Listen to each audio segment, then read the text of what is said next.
Kumusta kamo? Salamat sa Dios nga maayo man kamo. Akong gi-imagine unsa katambok no ang atong kalag. Kanang everyday bitaw ta magampo, everyday magsimba kung kita nga makalugar kanunay ba sa pagsimba.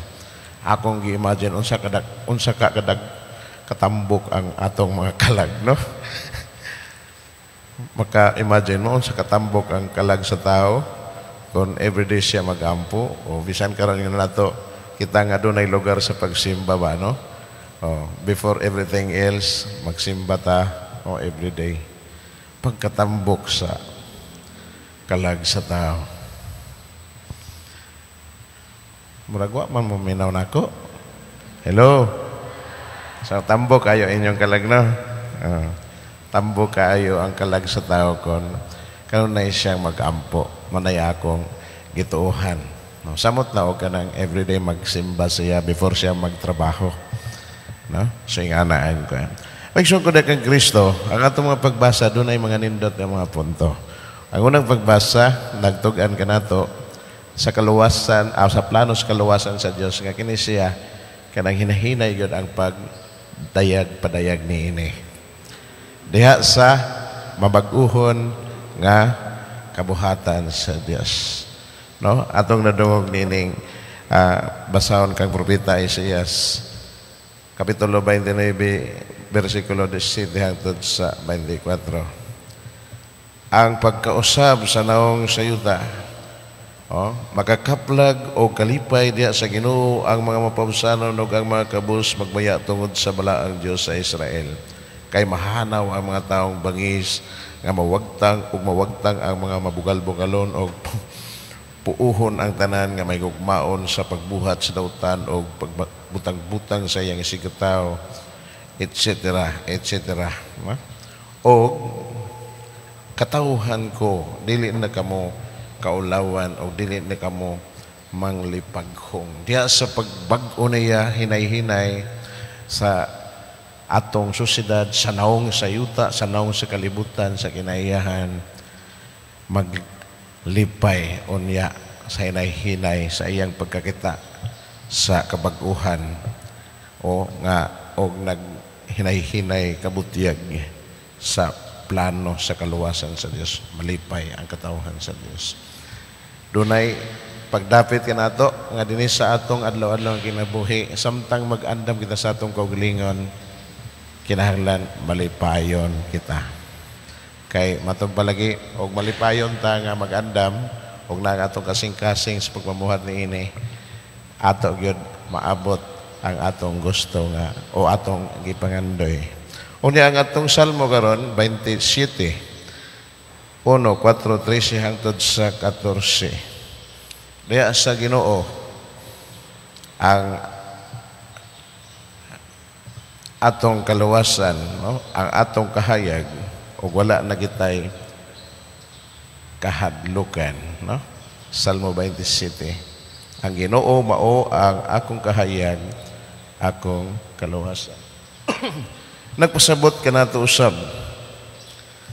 sa malipayon nga pagpabilin sa pagsalig nato sa Ginoo o pag nagdapit ka nato sa pag makanunayon no? Kita makahulat gayud hangtod sa pagbalik sa Ginoo kay ang Ginoo mao man ang tinubdan sa paglaom og nagpasabot usab nga ang atong pagsalig sa Ginoo tinibuok nga wala natay kanang kahadlukan so kumusalig ta sa Ginoo walay mag-among-among nato. Amen? Kay wa naman tay kahadlukan diya sa atong pagsalig kaniya. Pero nagpasabot kini lagi matud pa nako ganiha nga kanang atong pagpadayon paglahutay hangtod sa pag-abot sa Ginoo.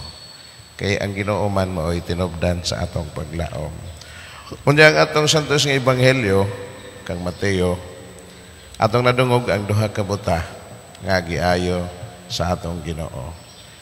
Gumikan silang pagtuo, naayo sila o gipahimangnuan sila sa Ginoo nga ayaw pagpanughilon ha, pero kining maayong buhat imbes nga ingon ang Ginoo ayaw pagsama ha, na nakailap na mahinoon sa tibuok kayutaan aning lugar sa tanawa di mo kapugngan ang maayong balita. Nayuban pwede mapugngan pero kotobra sa ingana nga panahon, pero di gyud mapugngan kung maayo siya manay kinaiya sa kaayo sa Ginoo bisan og saon og pugong mo kailap jud. So kabahin gyapon kini siya sa pagpadayag sa paghari sa Dios no sa kinabuhi sa katawhan sa Israel. Apan importante din nga atong amguhan ang bahin sa pagtuo. Kung kita may pagtuo, may mahitabo sa mga grasya sa Ginoo sa atong kinabuhi. So, maayo kamo gumikan sa inyong pagtuo. Pero kung wala tayo pagtuo, may mahitabo. Kinahanglan gyud kita nga dunay pagtuo sa Ginoo aron ang atong mga gipangayo diha kaniya iyang ipahitabo dinhi sa atong kinabuhi. Kanang atong paghulat, kanang atong paabot sa iyang sa iyang bendisyon o sa iyang mga grasya, sa iyang mga panalangin, no, sa iyang pag-abot sa Pasko. Kung atong andamon nga tinibuok ang atong mga kasing-kasing uban sa dakong pagtuo, paglaom o kamalahotayon, ato gyud matagamtam ang iyang mga grasya. Amen. Palimutindog.